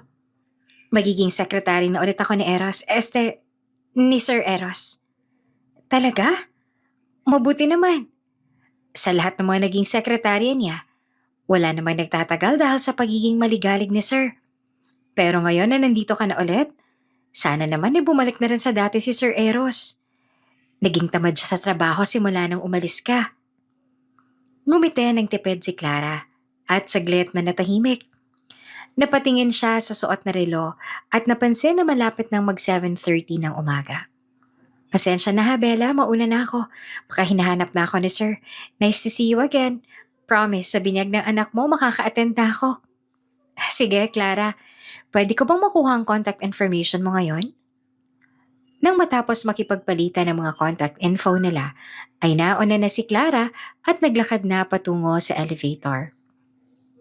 Hindi naman niya maiwasang isipin ang sinabi ni Bella na naging tamad si Eros sa trabaho at walang nagtatagal na sekretarya nito sa mga nakalipas na taon. Naisip ni Clara na gano'n na ba talaga kalaki ang nagbago kay Eros? At gano'n ba talaga ang naging epekto ng pag-alis niya? Hindi nakaligtas sa pandinig niya ang bulungan ng mga dating kasabayan pa niya noong empleyado na nakakasalubong niya. Si Clara ba yan? Himala't magpakita ulit yan dito. Bulong ng isang babae. Nagbagong itsura niya. Nalaman ko na tumira na siya sa probinsya pagkatapos niya mag-resign. Ang kapal ng mukha. Kahit na iniwan niya sa ere si Sir Eros noon, ay walang kahirap-hirap siyang nakabalik ulit dito. At magkakaroon ulit siya ng magandang trabaho na parang walang nangyari. Bulong pa ng isa. Nagpanggap na lang si Clara na hindi niya narinig ang mga sinabi ng mga ito at pilit nang umiti. Nang makapasok siya sa elevator, akmang magsasara na ang pinto nito nang biglang may pumasok na lalaking ang edad ay nasa mid-30s na. Nakasuot ng office suit at may dalang briefcase. Buti nakaabot. Saad ng lalaki at siya pumindot ng floor button. Napatingin ang lalaki kay Clara na tahimik lang sa tabi nito. Ngayon na kita nakita, miss ah. Ay nako, sinabi na nga sa guard na huwag magpapapasok ng mga tendera dito sa loob ng building nakalusot ka pa rin? Nangunot ang noo ni Clara sa sinabi ng lalaki. Mawalang galang na po. Hindi po ako tendera. Empleyado po ako rito. Bahagyang natawa ang lalaki. Nagbibiro ka ba, miss? Sa itsura mo pa lang malabo na yung sinasabi mo. Mukha kang probinsyana eh. Alam mo, mabuti pa bumalik ka na lang sa pinanggalingan mo at magpastol ka ng kalabaw. Pinakalma ni Clara ang sarili at nagtitimpe na hindi na lang sagutin ng lalaki. Nang bumukas ang pinto ng elevator, ay naghintay sa labas nito si Eros. Sir, good morning po. Bati ng lalaki at saka yumuko. Lumabas ang lalaki at si Clara mula sa elevator. Good morning, bakit ngayon ka lang? Tanong ni Eros. Pasensya na sir, traffic po kasi. I'm not talking to you, Manager Vargas. Putol ni Eros sa sinabi ng lalaki. Napatingin si Manager Vargas kay Clara nang may pagtataka. Kilala niyo ang probinsyanang ito, sir? She's my new secretary. May problema ba? Naglaki ang mga mata ni Manager Vargas at napalunok nang mapatingin siya kay Clara. Wala po, sir. Kung kanina ay nagmamataas ito, ngayon ay para itong pinitpit na bawang at hindi na makatingin sa mga mata ni Clara. Let's go. Hinawakan ni Eros ang kamay ni Clara at hinila niya ito papunta sa opisina nito. Kagaya noon ay sa ulado pa rin ni Clara ang mga trabaho niya bilang secretary ni Eros. Binigyan siya ni Eros sa mga trabaho na kailangan niyang ayusin sa araw na yon at agad naman niyang sinimula ni Clara sa dati niyang pwesto sa labas ng opisina ni Eros. Biglang tumunog ang telepono na nasa lamesa ni Clara at agad naman niya iyong sinagot. Hello, good morning. This is Mr. Eros Villafuerte, Secretary. How may I help you? Come here in my office. Agad na nakilala ni Clara ang boses ni Eros. Pinatay niya ang tawag. Wala pa siyang paat, kailangan pa niyang tumawag. Bulong ni Clara at saka tumayo para pumunta sa opisina ni Eros. Pagpasok niya sa pinto, nakita niya si Eros na nakaupo sa swivel chair nito habang nagsuscroll sa cellphone. Yes, sir? Mamayang 6 p.m. sharp, we have a dinner meeting with one of my clients. Isuot mo yon. Susunduan kita sa kondo. Kasama naman ni Gabi ang yaya na hinar ko para sa kanya kaya you have nothing to worry about. Napatingin si Clara sa tinuro ni Eros at nakita niya ang isang shopping bag na nakapatong sa ibabaw ng lamesa. Copy, sir. Kinuha ni Clara ang shopping bag bago siya lumabas. Kagaya ng sinabi ni Eros kinagabihan ay sinundo siya ng binata at nagpunta sila sa isang restaurant. Suot ni Clara ang eleganteng dark blue dress na binili pa ni Eros para sa kanya. Pagpasok nila sa loob ng restaurant, ay pinagila siya ni Eros ng upuan sa reservation nilang lamesa. Nasaan ang imi-meet natin tonight? Bakit parang tayo lang nandito? Hindi ba dapat sa mas malaking table tayo? We don't have a meeting. Ngumiti si Eros saka naupo sa kabilang upuan. Anong wala? Kung sinabi ko sa'yo na gusto ko mag-date tayo, ay sigurado akong hindi ka papayag. So, I made an excuse. Tonight is our night, Clara. Tinawag ni Eros ang waiter. Bakit mo to ginagawa? Bakit hindi? Ang tagal din kitang hindi nakasama. Gusto lang kitang i-treat since hindi ko nagawa noon at puro na lang ako patrabaho sa'yo. I hope you enjoy. Habang nakatingin si Clara kay Eros, napansin niyang malaking pagbabago sa binata. Hindi na masyadong seryoso ang mga mata nito at napapadalas na rin ang pangiti, lalo na kapag magkasama sila. Kapansin-pansin din ang pagiging kalmado nito sa tuwing magkausap silang dalawa compared noon na madalas itong magsungit. Nang dumating ang waiter ay si Clara ang unang umorder. Isang medium rare steak and calamari fritty sa akin. Sa kanya ay heirloom bruschetta, braised beef short rib, and stuffed mushroom. But take note please, he wants extra chanterelles and oyster mushrooms. But completely omit the shiitakes if possible. Nakaka-overwhelm sa kanyang shiitakes. So also one bottle of red wine and a little bit of ice for his glass. Agad naman na isinulat ng waiter ang order nila at saka na ito umalis. Amazed naman na nakatingin lang si Eros kay Clara. Kabisado mo pa rin ang mga gusto at ayaw ka sa pagkain. Natigilan si Clara. Parang bigla siyang sinaniban ng dating Clara dahil sa mga sinabi niya. Kahit siya ay nabigla dahil hanggang ngayon ay nakaregister pa rin sa utak niya ang mga specific orders ni Eros sa tuwing may dinner meeting sila dati. Medyo naaalala ko pa naman. Hindi ko nga alam kung tama ba lahat ng sinabi ko. May mali ba? None. You said everything perfectly. The way I wanted. Tipid ng ngumiti si Clara. Ikaw lang nakakatanda ng lahat ng bagay tungkol sa akin. Sa tagal ko ba naman nagtrabaho sa'yo, hindi pa ba kita makakabisado? I wish I knew you better. All I know is your name before. Pero ngayon, I want to make it all right. Nang dumating ang mga order nila, ay tumayo si Clara at saka niya pinagpalit ang pwesto, ang tinidor at kutsara na nasa harapan ni Eros.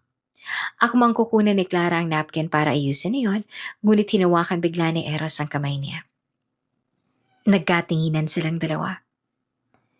You're off the clock, Clara. Sit down. Let me take care of you tonight. I didn't bring you here to work. I brought you here to be with me. Habang nakatingin si Clara sa mga mata ni Eros, pakiramdam niya ay nalulunod siya sa mga tingin nito. Dahan-dahan niyang binitawan ng napkin at saka ngumiti kay Eros. Hinayaan niya si Eros na dalhin siya pabalik sa upuan niya at saka siya nito pinaghilang muli ng upuan. Binuksan ni Eros ang bote ng wine at nilagyan ng wine glass ni Clara. Cheers for your comeback. Tinaas ni Eros ang wine glass niya. Ginaya naman siya ni Clara at saka nila pinagbangga ang mga baso. Welcome back to me. Wika ni Clara bago sumimsim sa kanyang wine. Nang gabing iyon, ay magdamag lang silang nagkwentuhan tungkol sa mga nangyari sa company at sa naging buhay ni Clara sa probinsya. Hindi rin nila namalayan ang oras hanggang sa abutin na sila ng pagsasara ng restaurant. Hinatid ni Eros si Clara pabalik sa kondo. Nagtatawanan pa sila hanggang sa makarating sa harap ng pinto ng unit na tinutuluyan ni na Clara at Gabby. Salamat sa paghatid. Nag-enjoy ako sa food at sa mga kwento. Me too. And I hope we can do this more often. Tumango si Clara.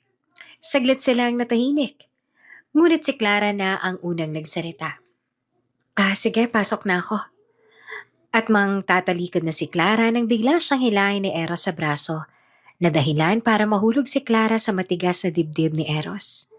Pinulupot ni Eros ang kamay sa bewang ni Clara at saka niya ito niyakap. Have a good night, sleep. See you tomorrow. Call me if you need anything. Hindi naman makagalaw si Clara. Para siyang natuod lalo na nang marinig ang malalim na boses ni Eros malapit sa kanyang tenga at ang mainit na taong hininga. Good night then. Mag-ingat ka sa pag-uwi. Nang matapos ang yakap ay naglakad na paalis si Eros. Sinundan lang siya ng tingin ni Clara bago pumasok sa unit nang may malawak na ngiti. Nang magtungo siya sa kwarto ay nakita niya si Gabby na mahimbing na ang tulog. Umupo siya sa tabi ni Gabby at saka niya hinalikan ng noo nito. Parehong-pareho kayo ng daddy mo. Alam na alam niyo kung paano ako mapapaamo. Bulong ni Clara. Kinabukasan, inutusan ni Eros si Clara na ayusin ang patas ang mga libro sa mini library na nasa loob ng opisina. Parang 7 taon na rin ang alikabok nito ah. Hindi ba naglilinis sa mga naging sekretarya niya noon? Napaubo pa si Clara ng masinghot ang alikabok na pinagpag niya gamit ang dust feather. Napansin ni Clara ang ilang libro na nasa ibabaw ng shelf at tumingkayad siya upang abutin iyon at ibalik sa dapat nitong lagayan. Ngunit kahit anong pilit niya ay hindi niya maabot ang mga libro. Biglang may kamay na kumuha ng mga yon at nang mag-angat siya ng tingin ay nakita niya ang mukha ni Eros. Maybe consider wearing high heels next time? Ngumisi ang binata at saka nilagay ang mga libro mula sa ibabaw papunta sa mga empty shelves na sinasandalan ngayon ni Clara habang nakaharap sa kanya. Hindi pa ako nakakabili. Baka mamayang hapon bago ako umuwi. Nahigit ni Clara ang hininga ng itoon ni Eros ang isang braso sa shelf, saka nito inilapit ang mukha sa kanya. Samahan kita? Naglakbay ang isang kamay ni Eros mula sa pisngi ni Clara, pababa sa ilong nito, labi at sa baba. Nasabi ko na ba sa'yo kung gaano kang kaganda? Nag-flashback sa isip na Clara ang nangyari sa kanila ni Eros 7 taon ang nakaraan. Kung paano siya nitong hinalikan at angkinin. At ayaw namang aminin ni Clara sa sarili. Ngunit gusto niya ulit maramdaman ang labi ni Eros. Bumaba ang kamay ni Eros patungo sa bewang ni Clara. At saka ito pinisil. Hindi na nag-aksaya ng oras si Eros at agad na inangkin ang labi ni Clara na hindi naman pinigilan ni Clara. Bagkos ay pumikit lang siya at hinayaang magpakontrol sa nararamdaman ng kanyang katawan na pinagtataksilan din siya. Sir, baka may makakita sa atin. Imbes na itulak ay hinawakan ni Clara ang braso ni Eros at mas lalo pang lumalim ang halikan nilang dalawa na animoy sabik na sabik sa isa't isa. Eros? Agad na naitulak ni Clara si Eros nang makarinig sila ng katok sa pinto kasabay ng pamilyar na boses ng matanda. Bumukas ang pinto at niluwa nito si Doña Amanda, ang ina ni Eros. Nagulat pa nga ito na makita ang dalawa na parang nakakita ng multo. What's going on here? Tumama ang matalim na tingin ng Doña kay Clara. I'm helping her clean the shelves. Wika ni Eros saka lumapit sa ina bago bumeso. Lumapit naman si Clara sa dalawa, saka siya yumuko sa Doña. Good morning po, ma'am. So totoo nga ang chismis. Bumalik nga ang malanding babaeng to. Bakit? Wala ka ng pera? Bakas ang panunuya sa boses ni Amanda. Hindi naman makatingin si Clara. Nais niyang sumagot ngunit mas pinili niyang manahimik. I offered her this job. Ako nagpapunta sa kanya rito. Can you wait me in the lobby? Sa cafe tayo mag-usap. Sa cafe na napili ni Eros na pinuntahan nila ng ina, umorder lang sila ng tsaa at dama ni Eros ang tensyon sa mata ng ina. Ayoko makitang parang lintang dikit ng dikit sa'yo ang babaeng yun. Ano ka ba, Eros? Hindi ka pa ba nagtanda? You ruined yourself because of her for 7 years. And now that I already fixed every mess that you've made, magpapasira ka na naman ba sa kanya? Ano bang meron sa babaeng yan at para siyang mantsa na hindi mo maalis-alis sa buhay mo? I love her. Napaawang ang bibig ng Doña at mas lalo lang nangunot ang noon nito. She's not good for you, Eros. I love her. Ulit ni Eros. But I don't like her. And I'm not asking for your opinion, Mom. Tama ng isang beses na nagdesisyon kayo sa akin kung sinong mamahalin ko. Whether you like her or not, hindi ko na siya pakakawalan ulit. Eros! Hinampas ng Doña ang kamay sa lamesa, ngunit hindi malang nasindak ang anak niya. You can't stop me this time, Mom. Tumayo si Eros at saka tiningnan ang oras sa relo. Mauna na ako, may meeting pa ako. Umalis ang binata at niiwan naman doon ang Donya. Kinuha nito ang cellphone mula sa bag at saka tinawagan ng private investigator niya. Hello, Julio. I need your help. 2 araw ang lumipas sa mansyon ng Donya. Habang tahimik siyang nagbabasa ng dyaryo sa bakuran, ay dumating si Julio na may dalang brown envelope. Anong balita sa pinapatrabaho ko sa'yo? Nasa loob nito ang sagot. Inabot ni Julio ang envelope na agad namang kinuha ng Donya at tiningnan ang laman. Mga litrato iyon ni na Clara at Gabby na kasama si Eros papasok sa loob ng klinik. Base sa investigasyon ko, ay may anak si Clara sa ibang lalaki. Gabby ang pangalan ng anak niya at may hika. Kahapon ay sinamahan ni Eros sa mag-ina para sa routine check-up ng bata. Sinasabi ko na nga ba? Nanginginig ang kamay ni Amanda at agad na nilamutak ang mga litrato. Hindi na ako papayag na sirain ulit ang babaeng yan, ang buhay ng anak ko. Kinabukasan nakatanggap si Clara ng mensahe mula sa Donya.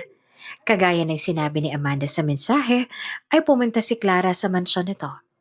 At dahil galing ng grocery store si Clara, kasama niya si Gabby na nagtungo sa bahay ng mga Villafuerte.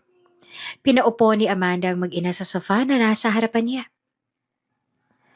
Ano pong kailangan niyo sa akin?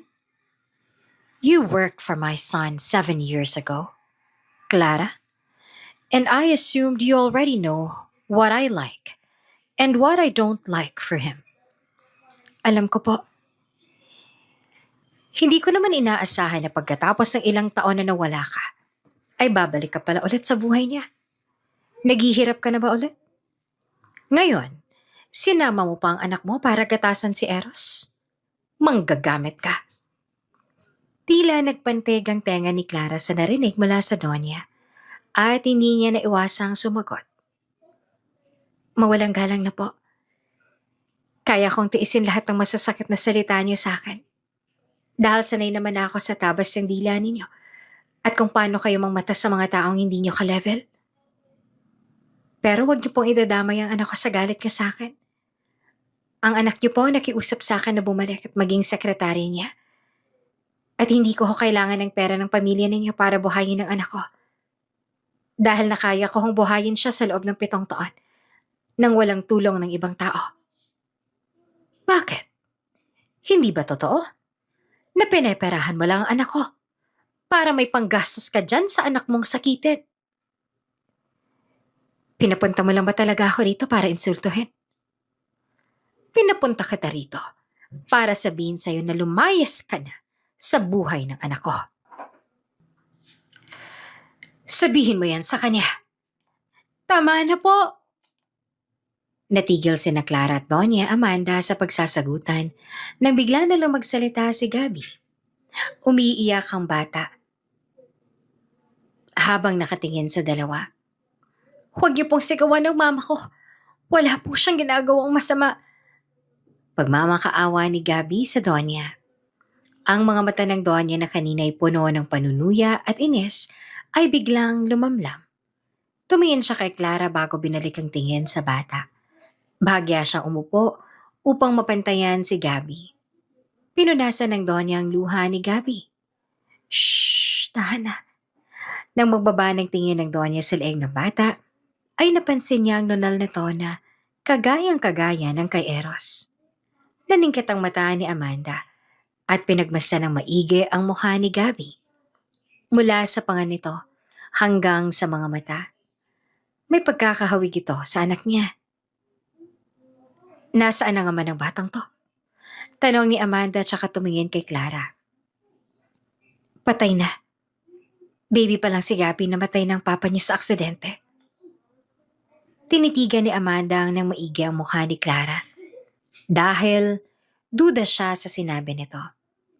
Base sa galaw ng mata ng babae, may kutob siya na hindi ito nagsasabi ng totoo. Kasabay nito ay may naramdaman ding kabang Donya na naisip niya tungkol kay Gabby. Binalik ni Amanda ang tingin kay Gabby. Sorry. Tama na. Huwag ka na umiyak. Pasensya na kung nag-aaway kami ng mama mo. Gutom ka na ba? Nangunot ang noo ni Clara nang biglang magbago ang tono ng pananalita ng Donya na kanina lang ay dinadamay pa si Gabi sa galit nito. Nang makita ni Amanda ang pagtango ng bata, ay tinawag niyang isa sa mga katulong na nagpahanda ito ng merienda. Lumapit si Amanda kay Clara at saka bumulong dito. Maswerte ka dahil malambot ang puso ko sa mga bata. Ayoko nakakakita ng umiiyak na bata, kaya palalampasin ko to. Pero hindi ibig sabihin na ayos na tayo. Ayoko pa rin, sa'yo. Dinala ng Donya si Gabi sa kusina upang magmerienda ng juice at tinapay. Sumunod lang si Clara at pinanood ang anak na kausapin ng Donya. Ang hindi alam ni Clara ay sikretong kinukuhanan ng Donya ng hibla ng buhok si Gabi habang hinahaplos ang buhok ng bata. Nang matapos kumain si Gabi, ay nagsabi na si Clara na uuwi na sila ng anak. Nang makaalis ang mag-ina, ngumite si Amanda hawang-hawak ang buhok ni Gabi. Kinuha niya ang cellphone sa bulsa at saka may kinontak. Ilang ring lang ay sumagot agad ang lalaki sa kabilang linya. Hello, Doc. I need a rush DNA test. Wika ni Amanda sa private doctor na kakilala niya. Simula ng araw na yon na pinadala ng Donya ang sample sa laboratorio ng doktor, hindi na siya natigil sa pag-iisip, sa pag-aalala, at pagkabahala na baka tama ang hinala niya tungkol kay Gabi. Isang gabi, bigla siyang nanaginip na may kasama si Eros na bata habang naglalaro sa parke. Napakasaya ni Eros, ngunit nang makita na ang Donya ang mukha ng bata, ay bigla siyang nagising na basang-basa ng pawis. Oh God! Sunod-sunod ang paghinga na ginawa ng Donya. Binuksan niya ang ilaw ng lampshade na nasa side table ng kama niya. Bumaba siya at dumiretso sa kusina upang magtimpla ng tsaa at saka siya umupo sa sala kung saan naman naroon ang litrato ni Eros noong kabataan nito. Nagkataon lang ba na 7 taon na si Gabi? At 7 taon na rin simula nang umalis si Clara sa kumpanya mo. Eros, ang mata, ilong, panga at kahit ang nunalin niyo. Nagkataon lang din ba? Humigop ang Donya ng tsaa. I will find out the truth. Clara, secrets are like bodies. You can bury them all you want, but they will always rot. And they always stink.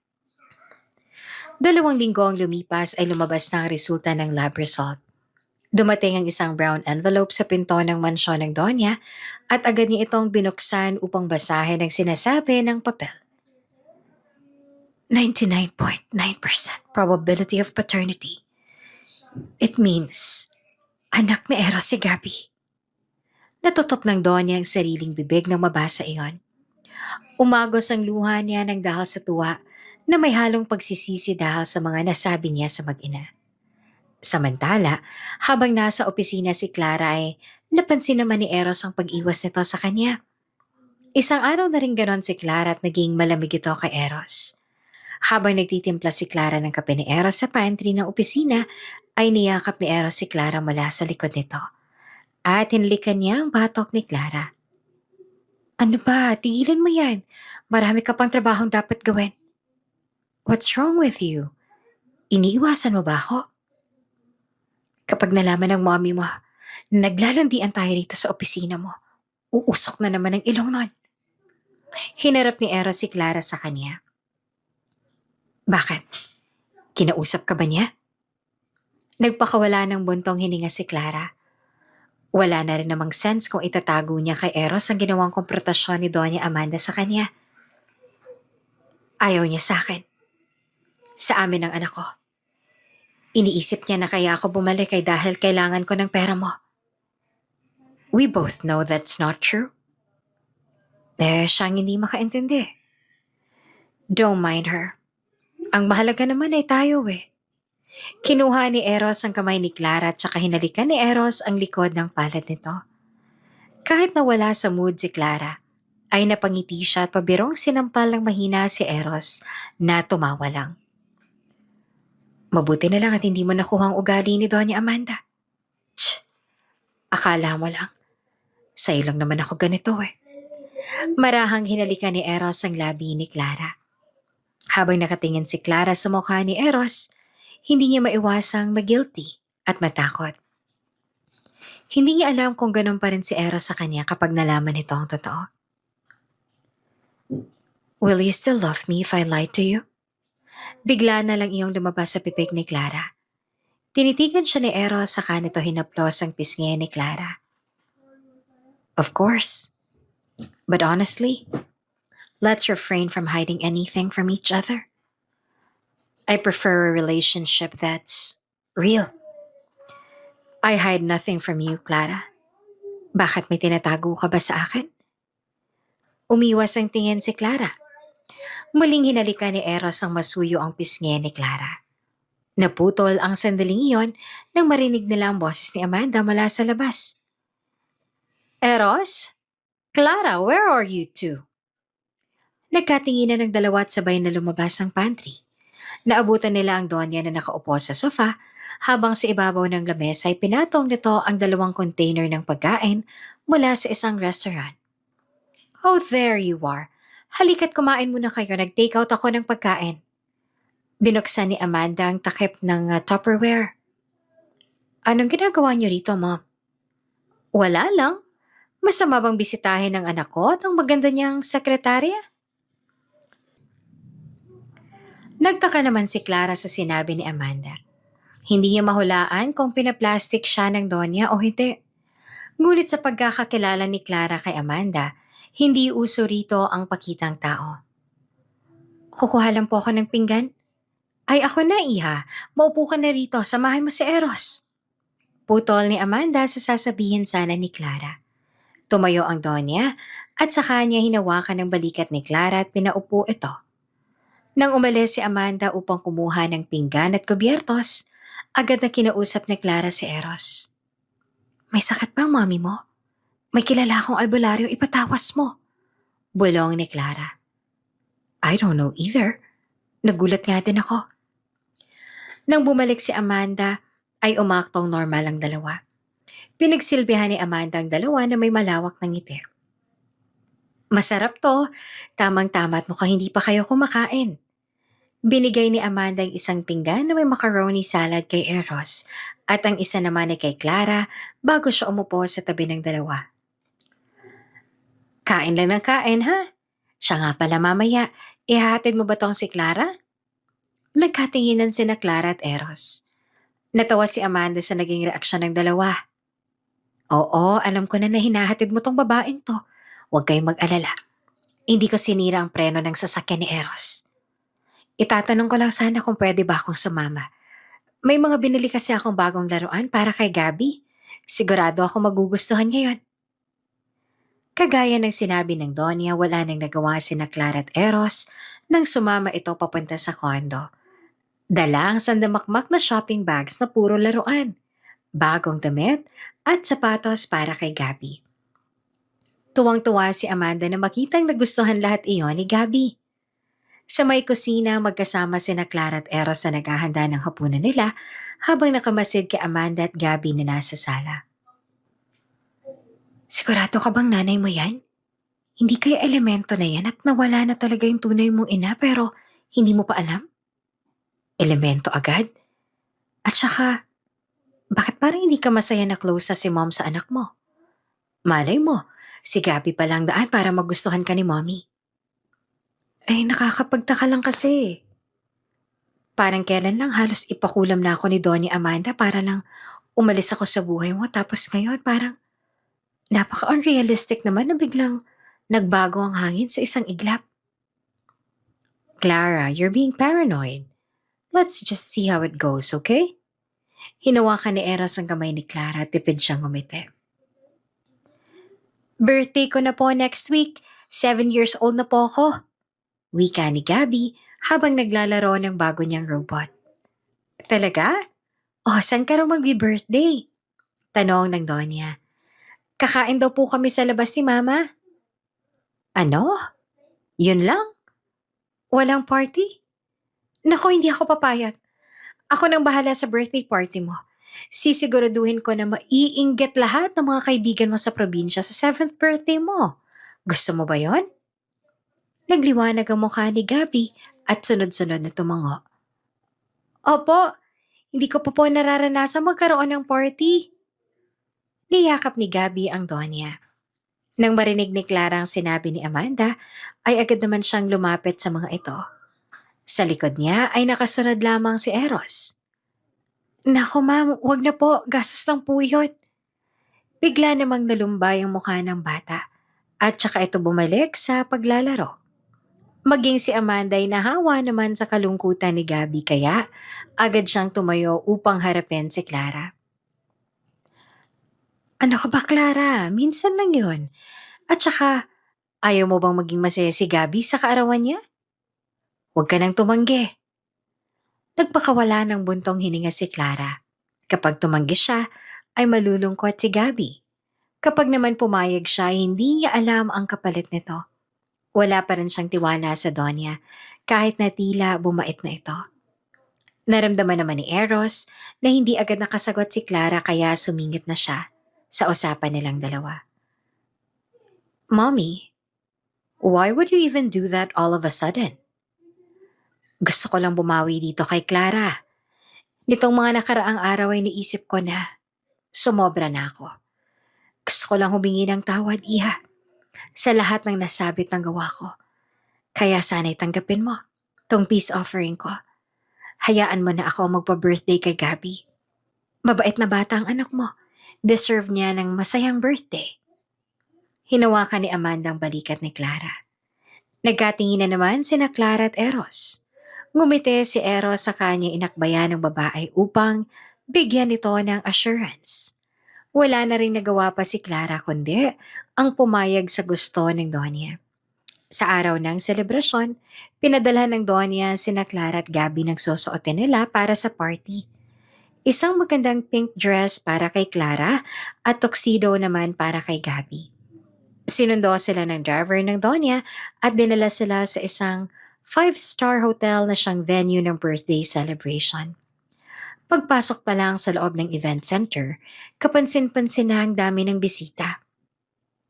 Ang ilan sa mga ito ay kaibigan ni Gabby sa probinsya na si Donya Amanda pa mismo nagbayad ng ticket para sa barko papunta roon. Wow, Mama! Ang dami kong bisita! Nandito rin po mga kaibigan ko! Ang daming pagkain tsaka ang daming ilaw! Nagtatatalon si Gabby sa galak habang hawak siya ni Clara sa kamay. Happy ka ba? Sobra po! Ngumiti si Clara. Puntahan mo ang Lola Amanda mo at mag-thank you ka ha. Hahanapin ko lang si Eros. Habang nag-enjoy sa party si Gabby, ay hinayaan lang muna siya ni Clara. Tumambay si Clara sa balkonahe habang umiinom ng juice at nakatanaw sa magandang view sa labas. Bakit ka mag-isa rito? Napatingin si Clara kay Eros na bigla na lang sumulpot sa likod niya. Nagpapahangin lang. Ang bilis lumaki ni Gabby. Mamaya-maya ay binata na rin yan nang hindi mo namamalayan. Oo nga eh. Nakakatuwa pero at the same time, may lungkot kasi baka sa susunod ayaw niya nang magpa-kiss. Pero ganun pa man, ang hiling ko lang ay makamit niya lahat ng mga pangarap niya at maging masaya siya. It must be hard for you to be both a father and a mother. Napatingin si Clara sa mukha ni Eros. I can help you raise Gabby, Clara. I can be his father. I can be your husband. Hinawakan ni Eros ang mukha ni Clara at marahan niyong hinaplos. I'll do anything for you. Umiwas ang tingin si Clara, tinanggal ang kamay ni Eros na nakahawak sa kanya. Hindi niya kayang tumingin sa mga mata nito sa kabila ng katotohanang nagsisinungaling siya rito. Pakiramdam ni Clara ay sobrang sama niyang ina. Ngunit hindi niya alam kung paano hahanap ng tiyempo para sabihin kay Eros ang totoo. At hindi niya alam kung kailan siya magiging handa. Tara na sa loob, mukhang magsisimula ng program. Unang umalis si Clara. Naramdaman ni Eros na may problema si Clara, ngunit napagdesisyon na niyang Mamaya na lang ito kausapin at sumunod na pabalik sa loob. Sa harapan ni nag-deliver ng speech niya si Doña Amanda para kay Gabby. Maraming salamat sa lahat ng dumalo. Ngayong araw, I am honored to be one of the reason why this wonderful kid is so happy. Come here, Gabby. Tawag ni Amanda sa bata na agad namang sinamahan siya sa unahan. Please clap your hands together for our birthday boy, Gabby. Nagpalakpakan ng lahat ng bisita. But this moment isn't just about the celebration of his birthday. Because this day, I also want to introduce to you all the heir of Villafuerte. Ngumite si Amanda at sinenyasan ng technical director sa gilid upang i-flash sa big screen na nasa likod nila ang resulta ng DNA test. Napasingap ang lahat ng bisita. Umugong ang bulungan sa paligid. This child is the child of my unico hijo, Eros Villafuerte. Napatakbo si Clara papunta sa unahan at pakiramdam niya ay nanlambot ang mga tuhod niya nang makita ang nasa screen. Nangilid ang luha niya habang nakahawak sa bibig. Sa likod ni Clara ay nakatayo lamang si Eros na katulad ng iba ay hindi rin makapaniwala sa nakikita niya ngayon. Napatingin si Eros kay Clara. Is it true? Humarap si Clara kay Eros sa tuluyan ng umagos ang luha niya. I'm sorry. I lied to you. Napahawak sa dibdib niya si Clara, tila bigla iyong sumikip. Sa mga oras na yun ay alam niya na, kinamumuhian siya ni Eros. He's my child. Napatingin si Eros kay Gabby na walang kaalam-alam sa nangyayari. Handa na si Clara na sigawan siya ni Eros at paalisan sa party. Ngunit nagulat siya nang bigla siya nitong yakapin. Tatay na ako. Baka sa boses ni Eros ang saya. Hindi ka galit? Hinawakan ni Eros ang balikat ni Clara. Bakit naman ako magagalit? I am the happiest man in the world right now, Clara. And actually, you should be the one mad dahil wala akong panahon ng mga kailangan niyo ako ng anak natin. Hinila ni Eros si Clara papunta sa stage, siya kanya niyakap ang mag-ina. Nagpalakpakan ang lahat ng mga bisita habang si Clara ay hindi pa rin makapaniwala sa lahat ng nangyayari. Ngunit sa gitna ng kasiyahan, sa gilid habang nakangiti si Amanda ay bigla siyang nakaramdam ng paninikip ng dibdib. Nagkulap siya at nagsigawan ng mga tao. Mommy? Doña Amanda? Lola? Agad na nilapitan ng tatlong Doña at tumawag ng ambulansya. Sa ospital nalaman nila na inatake sa puso ang Doña. Mabuti na lang at hindi ito natuluyan, ngunit nasa kritikal na sitwasyon ang kalagayan nito. Sa loob ng ICU ay nakaupo sina Clara at Eros sa tabi ng kama ng matanda. Si Gabby inihatid na nila sa kondo dahil bawal ang bata roon. I'm so sorry for everything, Clara, dear. Nangihinang saan ni Amanda kay Clara. Pasensya ka na kung sinabihan kita ng masasakit na salita. Minata at pinagdududahan sa intensyon mo sa anak ko. You have a very good heart. And I am happy that my son loves you so much. Nilipat ni Amanda ang tingin kay Eros. I am sorry too, son. I am sorry for being a controlling mother to you. But I am thankful that you followed your heart and you didn't listen to me. This is my only way para makabawi sa inyong dalawa at sa apo ko. At ngayon na maayos na ang lahat, handa na ako mamatay. Dahil alam kong magiging masaya na kayo. Mommy, wag kang magsalita ng ganyan. Gagaling ka pa, okay? You just need to rest and you will recover soon. Umiling si Amanda. I can hear my body, Eros. Alam kong hindi na ako tatagal pa. Matanda na ako. At ang huling-hiling ko lang sana sa inyo. Gusto ko magpakasal kayong dalawa at mabuo ang pamilya ninyo. Tumulo ang luha ni Eros habang hawak ang kamay ng ina. Kahit na naging masama ito, hindi nito mababago na si Amanda pa rin ang kanyang ina. We will, Mommy. And I will marry her. But please, hold on. Ngumiti ang Donya. Magpalakas po kayo. Para kay Gabi. Saad ni Clara at pinatong niya ang ulo sa braso ng Donya.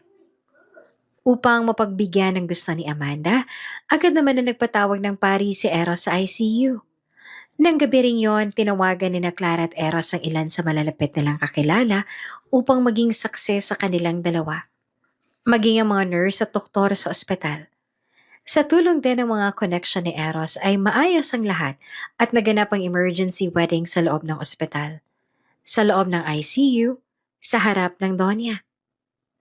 Eros Villafuerte, do you take Clara de Jesus to be your lawfully wedded wife?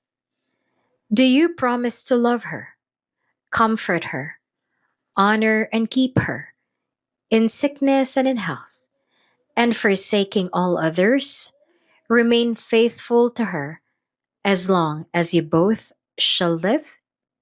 Wika ng pare. I do, saad ni Eros. Clara de Jesus, do you take Eros Villafuerte to be your lawfully wedded husband? Do you promise to love him, comfort him, honor and keep him, in sickness and in health, and forsaking all others, remain faithful to him as long as you both shall live? Tumingin si Clara sa Donya at papait ng umiti. I do, Father. I now pronounce you husband and wife. You may kiss the bride. Nagpalakpakan ng mga tao sa loob at hindi rin maitago ni Amanda ang saya na makitang ikasal ang kanyang anak sa isang babaeng sigurado siyang tunay nitong mahal. Inangat ni Eros ang belo na nakatabon sa mukha ni Clara at dahan-dahan niyang inilapit ang mukha rito upang siilin ang halik ang pag-iisang dibdib nila. Kasabay ng paglalapat ng kanilang mga labi ay siyang pagtunog ng heartbeat monitor na nakakabit kay Amanda. Hudyat na iyon ang huling hininga ng Donya. Isang taon ay nakalipas matapos mamatay ang Donya, sariwa pa rin ang sakit sa puso ni Eros dahil nawalan siya ng ina. Ngunit hindi siya iniwan ni Clara sa lahat ng oras na kailangan niya ito. Si Clara ay naging bagong vice president ng kumpanya ni Eros at sa tulong nilang dalawa unti-unting nakaahawan ng kumpanya at muling naging tanyag sa buong Pilipinas.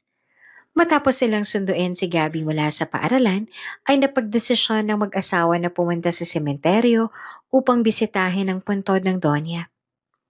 Lola, andito po kami ulit. Tinanggal ni Gabby ang mga dahon sa ibabaw ng puntod ng Donya at saka inilagay ang mga fresh na bulaklak. Mommy, andito kami para ibalita sa inyo. Napatapos na po ang construction ng bagong resort natin. I hope you're proud of me. Wika ni Eros habang nakaakbay kay Clara. Oo nga, Mommy. Isa pa po. Gusto ko makilala ninyo ang mini version ninyo. Karga na ni Clara ang isang babaeng sanggol na bunga ng pagmamahalan nila ni Eros. Baby Amanda, say hi to your lola. Biglang umiyak ang baby at napangiti naman ang mag-asawa.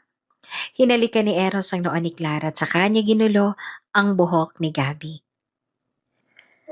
Sa buhay, hindi mawawala ang sekreto. But we can't judge people who hide things, thinking that they are just selfish. Some chose to keep secrets because they are afraid, lost, and unsure of what might happen.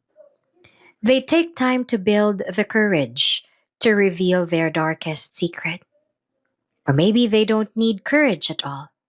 Maybe they needed someone they can tell their secrets to without judgment. Just pure understanding and love. And there you go mga kakwento. Tama nga yung sinabi dun sa last part minsan may mga sikreto talaga nating kailangang itago. Pero hindi sa masamang dahilan. And for sure may mga valid reasons tayo bakit natin nagagawa yung mga ganoong bagay. Tapos ang cute ano, ang cute nung, lola na nung una ay, against siya doon kay, sa bidang babae. Tapos eventually nung nalaman niya na apo niya pala yung batang si Gabby, ay biglang nagbago. Madami din akong naririnig, nababasa, napapanood na sinasabing ang mga lola daw madaling lumambot pagdating sa kanilang mga apo. Anyway, kayo mga kakwento, ano naman ang napulot ninyong aral or realization sa story natin ngayon? Please comment it down below. And please don't forget to share, like, and subscribe to our channel if you haven't yet. Anyway, maraming salamat sa pagsama sa akin ngayong araw sa ating kwentuhan. Hanggang sa muli, mag-ingat ang lahat and God bless everyone. Bye!